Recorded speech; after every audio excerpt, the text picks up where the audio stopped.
ایسے ہوتے ہیں جو جب بھی کوئی سائل کسی سے مانگتا ہے تو دو طریقے ہوتے ہیں. کچھ سائل ایسے ہوتے ہیں جو کوئی بات نہیں کرتے، سیدھا کے ہاتھ پھیلا دیتے ہیں. ایک تو سائل یہ ہے. اور سائل مانگنے والے جو بڑے اچھے طریقے سے مانگنے کا بھی فن جانتے ہیں تو ان کا طریقہ یہ نہیں ہوتا کہ کسی کے آگے جا کے بس ہاتھ پھیلا دیں. پہلے وہ اس کی تعریفیں کرتے ہیں، پھر جو ہے وہ اس کی رحم دلی کا ذکر کرتے ہیں، پھر اس کے مال و اسباب جو اس کو دیے گئے ہیں ان کے قصیدے پڑھتے ہیں، پھر اپنی وفاداری کا اظہار کرتے ہیں، پھر جھولی پھیلاتے ہیں. تو یہ دوسرا اور مہذب طریقہ ہے. ایک تو مانگنے والا اپنی ضرورت کو یوں ہی کسی کے سامنے رکھ دے، اور ایک یہ ہے کہ مانگنے والا اپنی ضرورت کو رکھنے سے قبل جس سے مانگ رہا ہے پہلے اس کی تعریف کرے. اب بندے اللہ سے ہدایت مانگنے کے لیے کھڑے ہوئے، پہلے تو وضو کیا، صاف ستھرے ہوئے، کانوں پہ ہاتھ لگائے، اس کے بعد ہاتھ باندھ کے ادب سے کھڑے ہو گئے، اور اب مانگنے لگے تو کیا بولے؟ الحمدللہ رب العالمین. وہ آتے ہیں نا مانگنے والے دروازے پہ تو کہتے ہیں دوبارہ وسدہ روے، فلاں ہو فلاں ہو، وہ تعریفیں کرنے لگ جاتے ہیں. تو یہ مرحلہ ہوتا ہے. ابھی اس نے سوال لب پہ نہیں لایا ہوتا تو گھر والا پہلے بچے کو کہتا ہے جا اتنے پیسے اس کو دے گیا. میاں وہ تو آپ کی تعریفیں کر رہا ہے، مانگ تھوڑا رہا ہے. وہ سمجھتا ہے جو تعریفیں کرنا شروع ہو گیا یہ مانگنے کے لیے تو کر رہا ہے. اللہ اکبر. تو جب بندہ الحمدللہ کہتا ہے رحمتیں اسی وقت برسنا شروع ہو جاتی ہیں. الرحمن الرحیم. میں سخی کی دہلیز پہ کھڑا ہوں جو رحمان بھی ہے جو رحیم بھی ہے، محض اپنے کرم سے عطا کرتا ہے. رحم کی بھیک مانگ رہا ہوں. پھر کیا کہہ رہا ہے؟ مالک یوم الدین. کسی کنگال سے نہیں مانگ رہا، اس سے مانگ رہا ہوں جو مالک ہے، دنیا کا بھی مالک ہے، آخرت کا بھی مالک ہے. پھر اس کے بعد اگلی بات کیا کہتا ہے؟ ایاک نعبد و ایاک نستعین. مالک میں پوچھتا بھی تجھے ہوں اور مانگتا بھی تجھ سے ہوں. دیکھو سائل اس اعتبار سے بھی دو طرح کے ہوتے ہیں. ایک سائل ہوتا ہے جو بائی پاس پہ اترتا ہے، ایک کے گھر کے سامنے جاتا ہے، یہی طریقہ صحیح مانگنے کا، لیکن جاتا ہے کہ گھر کے سامنے تعریفیں کرتا ہے، اور مالک خانہ کو پتہ ہوتا ہے کہ یہ ہمسایہ سے بھی مانگ کے آیا ہے، میرے گھر سے بھی مانگ رہا ہے، اگلے گھر سے بھی مانگ رہا ہے. تو وہ اسے تھوڑا سا آٹا دے دیتا ہے، 1 روپیہ دے دیتا ہے. اس کو پتہ ہے اس نے پورا گاؤں مانگنا ہے، آدھا گاؤں مانگ آیا ہے، آدھا گاؤں اس نے ابھی مانگنا ہے. تو سارے 1-1 روپے دیتے ہیں. ایک تو سائل وہ ہے جو در در پہ جاتا ہے، اور ایک سائل بائی پاس سے اترا، وہاں سے پل عبور کیا، پھر گلی سے گزرتے ہوئے یہاں آیا، اور یہاں آ کے آپ کے ساتھ اس نے کہا کہ میں کسی در پہ نہیں گیا، آپ کے پاس آیا ہوں، اب آپ نے میری ضرورت پوری کرنی ہے. تو پھر 8 آنے 5 روپے تو نہیں دیے جائیں گے. پھر تو جو میری استطاعت ہوگی، جو آپ کی استطاعت ہوگی، اس استطاعت کے مطابق دیں گے کہ یہ سارا شہر چھوڑ کے آیا ہے، یہ کسی سے نہیں مانگتا، یہ مجھ سے ہی مانگتا ہے. تو پھر آپ اس کی ضرورت پوری کریں گے. اگر آپ کے بس میں ہوا تو مانگنے والا کیا کہہ رہا ہے؟ ایاک نعبد. یہ پیشانی کہیں اور نہیں جھکتی، وایاک نستعین. یہ جھولی کسی اور چوکھٹ پہ پھیلتی نہیں. وہ کریم، وہ مالک رب جو تمام جہانوں کا رب ہے، میں اس کی دہلیز پہ کھڑا ہوں اور آیا سیدھا اسی کی دہلیز پہ ہوں. نہ اس سے پہلے کسی در پہ گیا ہوں، نہ اس کے بعد کسی در پہ جانا ہے. تو پھر مالک بھی کرم نوازیاں اور رحمتیں اس کی جھولی میں ڈال دیتا ہے. اب اتنی لمبی تمہید باندھنے کے باوجود مانگا کیا؟ ذرا غور کیجئے. یہ وہ ہے جو ہم ہر روز ہر نماز کی ہر رکعت میں مانگتے ہیں، اور مانگنے کا طریقہ کتنا خوبصورت ہے. اور مانگنے والے یوں ہی مانگا کرتے ہیں. پہلے جس سے مانگنا اس کی تعریفیں کرتے ہیں. آپ نے مانگنے والوں کو دیکھا جو سلیقے سے مانگتے ہیں، تیرے بچے وسدے رہیں، تیری جد آباد رہے، تیرا خاندان آباد رہے. وہ مانگتے ہیں اس طرح، پہلے تعریفیں کرتے ہیں، پھر کہتے ہیں تیری فیکٹریاں چلتی رہیں، تیرے جو ہے تیری جائیداد بڑھتی رہے. تو وہ اس کے خزانوں کا ذکر کرتے ہیں، اور پھر کہتے ہیں کہ یہ فقیر نمانہ تیری چوکھٹ پہ آیا ہے، اس کی ضرورتیں تو پوری کر دے. اب بندہ بھی اللہ کے حضور جب حاضر ہوتا ہے تو مانگنے کا سلیقہ کیا ہے؟ سب سے پہلے کہتا ہے الحمدللہ رب العالمین. میں کسی کنگال کی چوکھٹ پہ نہیں آیا، تمام جہانوں کے پالن ہار کی چوکھٹ پہ آیا. اسی کی تعریفیں اختیاری بھی غیر اختیاری بھی، واسطے کے ساتھ بھی بلا واسطے کے ساتھ بھی. اسی کی خوبی ہیں، سارے اسی کے کمال ہیں، وصف سارے اسی کے ہیں. پھر اس کے بعد کہتا ہے الرحمن الرحیم، وہ رحمان بھی ہے وہ رحیم بھی ہے۔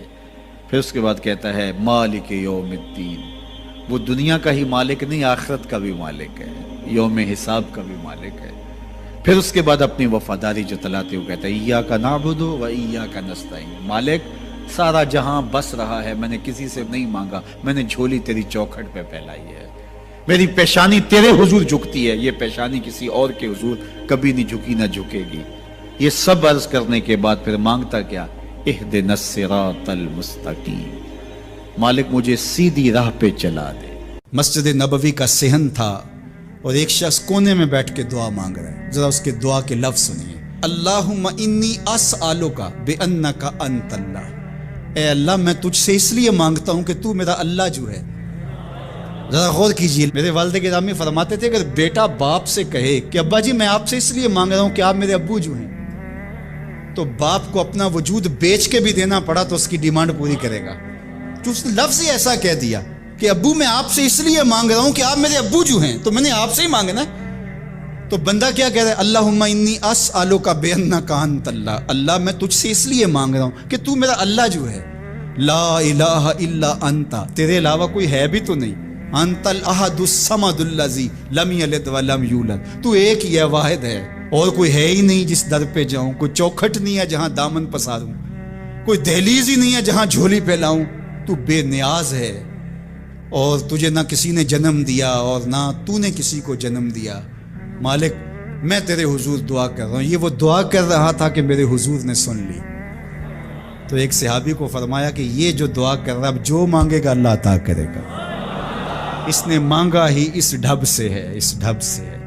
ایک دعا اور سن لیجئے جو سیدنا علی المرتضیٰ رضی اللہ تعالی عنہ رب سے مانگتے ہیں۔ اللہ اکبر، مجھے تو آج سارا دن اس دعا نے نحال کیے رکھا۔ یہ دعا مانگتے ہیں تو عجیب کیفیت ہوتی ہے، یا سریع الرضا اغفر لمن لا یملک الا الدعاء، اے جلدی راضی ہو جانے والے، چھیتی مان جانے والے، اغفر لمن لا یملک الا الدعاء، اسے معاف کر دے جس کے پاس دعا کے علاوہ سہارا ہی کوئی نہیں، جس کے پاس دعا کے علاوہ کچھ ہے ہی نہیں جو پیش کر سکے، التجا ہی کر سکتا ہے، ترلا ہی کر سکتا ہے، منت ہی کر سکتا ہے، منتوں اور ترلوں کے علاوہ جس کے پاس کچھ نہیں ہے، اے جلدی مان جانے والے اس کی مغفرت کر دے، اس کو بخش دے۔ اللہ اکبر، تو وہ کریم ہے، وہ کہتا ہے میرے در پہ آؤ تو صحیح، کوئی جھولی پھیلاؤ تو صحیح، ہم تو مائل بکرم ہیں، کوئی سائل ہی نہیں، راہ دکھلائیں کسے رہ رب منزل ہی نہیں، کوئی آئے تو صحیح، جھولی پھیلائے تو صحیح، کوئی طلب تو کرے۔ دنیا والوں سے مانگیں تو ناراض ہوتے ہیں، اللہ سے نہ مانگیں تو ناراض ہوتا ہے۔ اللہ کہتا ہے مجھ سے نہ مانگو گے تو پھر کس در پہ جاؤ گے؟ قل ما یعبؤ بکم ربی لولا دعاؤکم، اگر تم نہیں مانگو گے تو پھر وہ بھی پرواہ نہیں کرے گا، تم مانگتے رہو گے، جھولی پھیلاتے رہو گے، وہ اپنی رحمتیں تمہارے دامن میں ڈالتا رہے گا، اس کے خزانوں میں کوئی کمی نہیں آتی، ہر بندے کو اس کی ڈیمانڈ کے مطابق، چاہت کے مطابق، طلب کے مطابق، آرزو اور تمنا کے مطابق دے دے، اس کے خزانوں میں پھر بھی کوئی کمی نہیں آتی، تو اسی سے مانگیں۔ اللہ سے راز و نیاز کی باتیں، جو باتیں بندہ کسی سے نہیں کر سکتا وہ اپنے رب سے ڈائریکٹ کرتا ہے، اپنے دل کے سارے دکھڑے اپنے رب کی دہلیز پہ رکھتا ہے، اور اپنی ساری ضرورتیں مالک کی چوکھٹ پہ رکھ دیتا ہے، اور اس سے مانگتے ہوئے بندے کو شرم نہیں آتی، حیا نہیں آتا، بلکہ اس سے مانگتے ہوئے فخر محسوس ہو رہا ہوتا ہے کہ میں اپنے رب سے مانگ رہا ہوں۔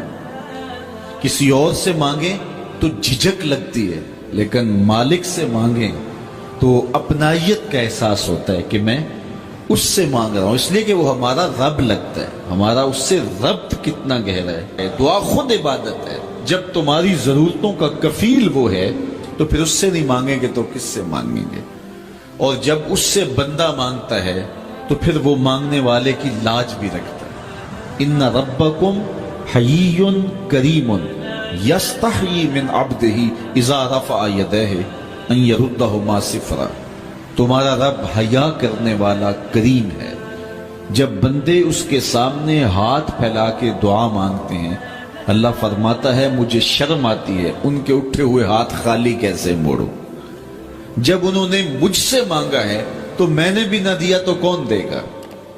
میں ایک سادی سی بات کرتا ہوں، اتنے لوگ جتنے لوگ یہاں بیٹھے ہیں اگر کسی دنیا دار کے ڈیرے پہ چلے جائیں اور اس سے کوئی چیز طلب کریں اور وہ دینے کی استطاعت رکھتا ہو تو وہ کیا خالی لٹائے گا؟ وہ کہے گا اتنے لوگ آگے ہو تو ڈیرہ داری کی شان کے خلاف ہے کہ میں ان کو خالی لٹاؤں۔ تو جب یہ دنیا دار خالی نہیں لٹاتا تو رب کیسے خالی لٹائے گا؟ جب بندے اس کی دہلیز پہ چل کے آ جائیں تو وہ بندوں کی ضرورتوں کا کفیل ہے اور ان کے ہر درد کو جانتا ہے اور ان کی ضرورتوں کو پورا کرتا ہے۔ علماء نے کہا دعا ہر صورت قبول ہوتی ہے، یا تو یہ ہے کہ فوراً قبول ہو جاتی ہے، جو مانگا فوراً مل گیا، اور کبھی ایسا ہوتا ہے کہ فوراً نہیں ملتا، حکمت ہوتی ہے اور فوری دینا مناسب نہیں ہوتا تو اس کو فوری نہیں دیا جاتا، لیکن دعا بعد میں کچھ عرصے کے بعد اس کی ڈیمانڈ پوری کر دی جاتی ہے۔ اور کبھی ایسا ہوتا ہے نہ فوری دیا جاتا ہے نہ بدیر دیا جاتا ہے، اس دعا کو ذخیرہ کر لیا جاتا ہے اور حشر کے دن اس کا بدلہ دیا جائے گا۔ اور روایت میں آتا ہے حشر کے دن جب ان دعاؤں کا بدلہ دیا جائے گا جن کا بدلہ دنیا میں نہیں ملا تھا تو لوگ آرزو کریں گے کاش کہ دنیا میں کوئی دعا قبول ہی نہ ہوئی ہوتی، سارے صلے آخرت میں ملتے۔ اللہ اکبر۔ کبھی ایسا ہوتا ہے جو مانگا جاتا ہے وہ نہیں دیا جاتا، اس کے بدلے میں کچھ اور چیز دے دی جاتی ہے جو اس کی ضرورت ہوتی ہے اور جو اس کے لیے مناسب ہوتی ہے۔ وہ کچھ اور مانگ رہا ہوتا ہے لیکن اللہ اپنی حکمت کے تحت اسے کچھ اور عطا کر دیتا ہے۔ بہر صورت دعا قبول ہوتی ہے اور بندوں کے اٹھے ہوئے ہاتھ اللہ پسند کرتا ہے۔ آج یہ بھی بحث چلتی ہے نہیں مانگنا چاہیے، فلاں وقت میں نہیں مانگنا چاہیے، تو وہ کہتا ہے مجھ سے مانگو جب بھی مانگو، میرا دست کرم تمہیں دینے پہ آمادہ ہے۔ اور اگر کوئی نہیں مانگتا تو فرمایا کل ما یابو بکم ربی لولا دعاؤکم، اے محبوب فرما دو اگر یہ نہیں مانگیں گے تو اللہ بھی پرواہ نہیں کرے گا۔ مانگنا تمہاری ضرورت ہے، اگر تم مانگتے رہو گے تمہاری جھولیاں بھرتا رہے گا، اور اگر تمہیں اسے نہیں پکارو گے تو وہ بھی تمہاری پرواہ نہیں کرے گا۔ تو اس کے حضور دعائیں مانگو، وہ تو کہتا ہے مجھ سے مانگو۔ اللہ اکبر۔ دنیا داروں سے مانگے تو ناراض ہوتے ہیں، اللہ سے نہ مانگے تو ناراض ہوتا ہے۔ وہ کہتا ہے سوالی بن کے میری چوکھٹ پہ، مجھے اچھا لگتا ہے کہ تم مجھ سے مانگو اور تم جھولیاں پھیلاؤ، اور نہ میں صرف تمہاری ضرورت کو پورا کروں گا بلکہ اپنی جناب سے تمہیں مزید رحمتوں سے بھی نوازوں گا۔ تمہارے اٹھے ہوئے ہاتھوں کی میں لاج رکھوں گا، تم طلب تو کر کے دیکھو۔ لازمی نہیں ہے کہ تمہیں مانگنے کا بڑا سلیقہ آتا ہو میں پھر دوں گا، شکستہ اور ٹوٹے پھوٹے لفظوں سے مانگو پھر بھی جھولی بھر دوں گا۔ وہ کریم ہے، اس سے مانگو تو صحیح، ہاتھ تو پھیلاؤ۔ جس زبان میں مانگنا آتا ہے مانگو، عربی میں مانگو، ہندی میں مانگو، سندھی میں مانگو، پنجابی میں مانگو، نظم میں مانگو، نثر میں مانگو، اقبال کے لہجے میں مانگو، رومی کی طرز پہ مانگو، سادی کے انداز میں مانگو۔ نہیں مانگنا آتا خالی ہاتھ پھیلا دو، وہ بند لبوں کی بولیاں بھی سنتا ہے۔ آؤ تو صحیح اس کی چوکھٹ پہ، جھولی تو پھیلاؤ۔ زلیخا بت کے آگے ہاتھ جوڑے کھڑی تھی، کیا کہہ رہی تھی؟ یا صنمی یا صنمی، اے میرے بت مجھے بچھڑا ہوا یوسف ملا دے۔ اس کا اعتقاد تھا کہ یہ مجھے دیتا ہے، اور وہ ہاتھ جوڑے کھڑی تھی، لیکن وہ پتھر کا مادو بلا اس کی کیسے فریاد سنتا۔ لیکن وہ روزانہ کھڑی ہو جاتی تھی، دعائیں مانگتی تھی، یا صنمی اے میرے بت مجھے بچھڑا ہوا یوسف ملا دے۔ زندگی گزرتی گئی، لیل و نہار کروٹیں کھاتے گئے، عمر ڈھلنے لگی، چہرے پہ جھریاں ابھرنے لگی۔ وہ روزانہ سر شام ہاتھ جوڑتی اور بیٹھ جاتی، لیکن کوئی جواب نہ آتا۔ ایک دن رات کا پچھلا پہر تھا، یا صنمی کا وظیفہ چل رہا تھا، نیند کا جھٹکا آیا، زبان بل کھا کے کہا یا سمادی یا سمادی۔ آواز آئی جبریل جا یوسف کے گھوڑے کا رخ موڑ دے، بچھڑی ہوئی کو یوسف ملا دے۔ مالک اس نے تجھے تو نہیں پکارا، یہ تو بت کو پکار رہی ہے۔ وہ تو زبان بل کھا گئی اور یا صنمی کے بجائے یا سمادی کے لفظ آگے کہا جانتا ہوں، لیکن اتنا عرصہ ہوا بت کو پکارتے ہوئے اس نے کوئی جواب نہیں دیا۔ آج اس کے لبوں پہ میرا نام تو آیا ہے، جیسے بھی آیا ہے، اگر میں نے بھی نہ دیا میرے اور بت میں فرق کیا ہوا؟ جا بچھڑی کو یوسف ملا دے۔ کوئی مانگے تو صحیح، کوئی ہاتھ تو پھیلائے. ہم تو مائل بکرم ہیں, کوئی سائل ہی نہیں. ہم تو مائل بکرم ہیں, کوئی سائل ہی نہیں. راہ دکھلائیں کسے, راہ رب منزل ہی نہیں. جلوائے طور تو موجود ہے, کوئی موسیٰ ہی نہیں. کوئی ہاتھ تو پھیلائے, کوئی جھولی تو پھیلائے, کوئی مانگے تو صحیح. دنیا والوں سے مانگے تو ناراض ہوتے ہیں, اللہ سے نہ مانگے تو ناراض ہوتے ہیں. دنیا والوں سے مانگنا ہو تو وقت دیکھنا پڑتا ہے. اب تو صاحب سو رہے ہوں گے, اب تو ناشتے کا وقت ہے, اب تو دفتر کی مصروفیت کا وقت ہے, فراغت کے لمحے ہوں گے تو بات کریں گے. تو کسی دنیا دار سے بات کرنا ہوتا ہے تو وقت دیکھنا پڑتا ہے. لیکن رب سے جب مرضی بات کرو, در رحمت کھلا ہوا پاؤ گے. لا تاخذہ سنۃ ولا نوم, نیند کیا اسے اونگ بھی نہیں آتی. جب بھی مانگو گے دستے کرم کشادہ پاؤ گے. جب بندے اس کے سامنے ہاتھ پھیلا کے مانگتے ہیں, اللہ فرماتا ہے مجھے شرم آتی ہے, ان کے اٹھے ہوئے ہاتھ خالی کیسے موڑ دوں. تو ہم بھی اللہ کے حضور دعائیں کرتے ہیں. اگر کسی کو وہاں جانا نصیب ہو تو وہ تو قبولیت کے بہترین لمحے ہیں, اور اگر نصیب نہیں بھی ہوتا تو 9 ذی الحج کو ہم یہی کھڑے ہو کے کہتے ہیں مالک وہاں تو آ نہیں سکے, یہاں تو کھڑے ہیں, میرے مالک تو کرم فرما دے اور ہمارے صغائر کبائر سارے معاف فرما دے. تو 9 ذی الحج کا روزہ بھی رکھا جائے اور اللہ کے حضور دعائیں بھی مانگی جائیں. آپ جہاں بھی ہوں گے قبولیت ہوگی, اور اللہ قبولیت کو مزید 4 چاند لگانے کے لیے کسی دن اپنی چوکھٹ پہ بلا بھی لے گا. وہ کیا کسی نے کہا تھا کہ کام آخر جذبہ بے اختیار آ ہی گیا, کام آخر جذبہ بے اختیار آ ہی گیا, دل کچھ ہی صورت سے تڑپا ان کو پیار آ ہی گیا.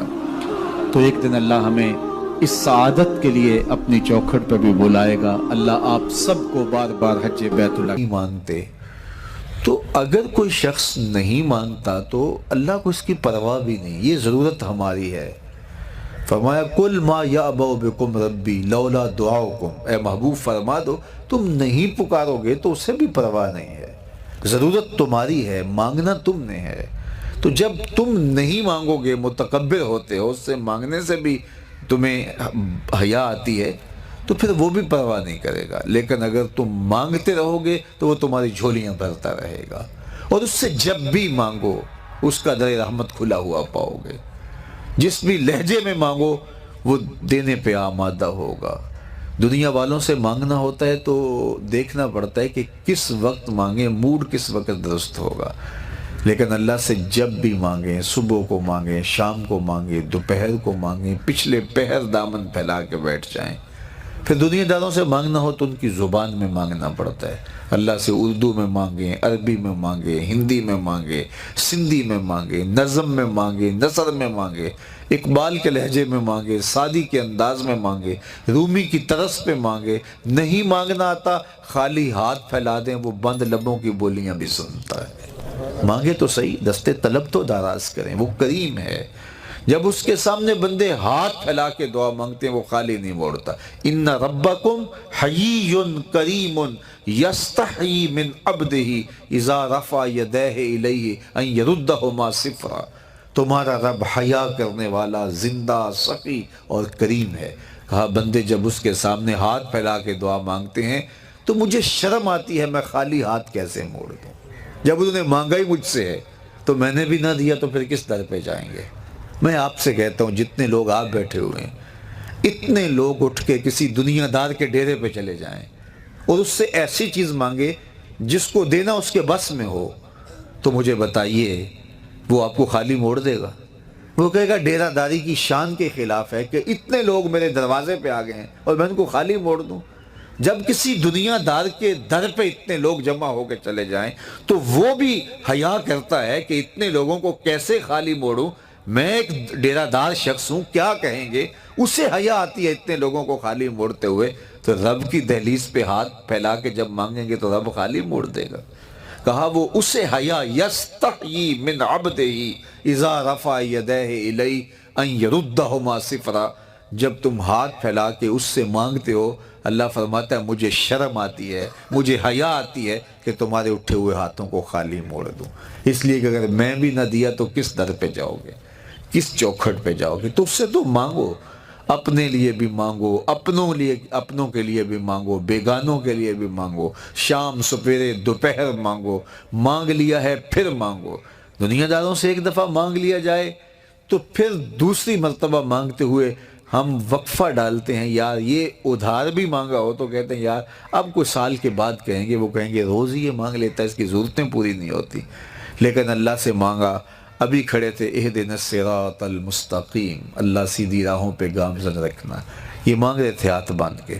پھر تشہد میں بیٹھے تو پھر مانگنے بیٹھ کے ربنا اغفر لی ولوالدی وللمؤمنین یوم یقوم الحساب، مجھے بھی بخش دے، میرے ماں باپ کی بھی مغفرت کر دے، قیامت تک آنے والے اہل ایمان کی مغفرت کر دے۔ سلام پھیرا تو پھر ہاتھ پھیلا کے بیٹھ کے ربنا آتنا فی الدنیا حسنۃ وفی الآخرۃ حسنہ، بار بار مانگے، 100 بار مانگے، وہ کبھی نہیں کہتا اس کا در رحمت کھلا ہوا پاؤ گے۔ ہمارے صوفیہ فرماتے ہیں جب کوئی شخص ایک مرتبہ اللہ کہتا ہے، اللہ اس کی طرف نظر رحمت سے دیکھتا ہے، اس کے گناہ جل کے راکھ ہو جاتے ہیں۔ اس کے ذکر کی لذت، اس کے ذکر کی چاشنی سے اپنے من کی آبادی کا سامان کیجیے۔ آج ایک آنسو، صرف ایک آنسو، جس سے پوری آنکھ نہیں بلکہ پلکوں کے بالوں میں سے ایک بال کی جڑ بھیگ گئی خوف خدا کی وجہ سے، کل قیامت کے دن وہ بال کھڑا ہو جائے گا، مالک یا مجھے نکال لے یا اسے جنت عطا کر دے۔ اللہ اکبر، گناہ گار کی آنکھ سے بہا ہوا آنسو کا ایک قطرہ جہنم کی آگ کو سرد کر دیتا ہے۔ آج توبہ کا دروازہ کھلا ہے، رحمت کا در کوشادہ ہے، اس کی رحمتیں آواز دے رہی ہیں، یا ایھا الانسان ما غرک بربک الکریم، اے انسان پلٹ کے آ جاتے ہیں، رب بڑا ہی کریم ہے۔ مجھے بتائیے کوئی یوں بھی آواز دیتا ہے؟ مالک کی رحمتیں آواز ہے، یا ایھا الانسان ما غرک بربک الکریم۔ کیوں مغرور پھرتا ہے؟ کیوں مغرور تکبر سے بھرا ہوا پھرتا ہے؟ کیوں مسجد کے قریب سے نظریں چرا کے گزر جاتا ہے؟ پنج گانا صدائے دل نواز اذان کی آتی ہے، حیا علی الصلاح حیا علی الفلاح، کیوں آنکھیں اور کان بند کر دیتا ہے؟ آجا پلٹ کے اس کی رحمت پہ، آجا۔ ما غرک بربک الکریم، وہ کریم ہے، 70 ماؤں سے زیادہ پیار کرتا۔ آجا، کل تو آنا ہی آنا ہے، پھر جو کفن میں منہ چھپا کے آتا پھر اچھا نہیں ہے کہ جو ہے وہ آج کھلے منہ آجا، پھر جو لوگ اٹھا کے لائیں گے میرے در پہ، اچھا نہیں ہے کہ اپنے قدموں سے چل کے آجا۔ ما غرک بربک الکریم، مجھے بتائیے ایسا بھی کوئی پیار دیتا ہے؟ یہ کس کو آواز دی جا رہی؟ جو بھاگا ہوا، جو مالک کی دہلیز چھوڑ کے جا رہا ہے، سرکش، متمرد، باغی، اس کو آواز دی جا رہی ہے، آجا پلٹ کے، میری رحمتیں تجھے باہوں میں سمیٹ لیں گی، آجا میرے بندے۔ اللہ اکبر، ساری دنیا کا شہد نچوڑ دو، اتنی مٹھاس نہ ہو جتنی ان لفظوں کے اندر رکھی گئی۔ اور ذرا لفظوں کا جمال دیکھیے، ما غرک بربک الکریم، او بھاگنے والے آجا، تو نے کسی غیر کے پاس نہیں آنا، جس کے پاس آنا ہے وہ تیرا رب لگتا ہے۔ اللہ اکبر، پھر کہا الکریم، رب بھی کریم، پھر آگے فرمایا الذی خلقک کا، وہ رب جس نے تجھے پیدا کیا۔ دیکھ تیرا اس کا رشتہ کتنا گوڑا ہے، وہ تیرا خالق لگتا ہے۔ ماں بچے سے کتنا پیار کرتی ہے، اللہ اکبر، اس کے پیار کو کسی ترازو پہ تولا جا سکتا ہے؟ کہتے ہیں سمندر کی پاتال تک تو شاید کوئی پہنچ گیا ہو، لیکن ماں کے پیار کا کنارہ آج تک کسی کو نہیں ملا۔ ماں جب بولتی ہے تو اس کے لہجے میں جبریل بولتا ہے، ماں جب مسکراتی ہے تو لگتا ہے جنت کی ساری کلیاں کے لٹی۔ اللہ نے اس کے سینے کے اندر درد محبت کا وہ جہاں آباد کر دیا ہے۔ ماں تو پھر ماں ہی ہوتی ہے۔ ایک شاعر ہوا تابش، اس نے ماں کے پیار کا کیا نقشہ کھینچا، مدت ہوئی میری ماں نہیں سوئی تابش، میں نے ایک بار کہا تھا مجھے ڈر لگتا ہے، کہا ایک بار میں نے کہا تھا امی مجھے رات کو ڈر لگتا ہے، میری ماں آج تک اسی خیال میں رہتی ہے میرے لال کو کہیں ڈر نہ لگ رہا۔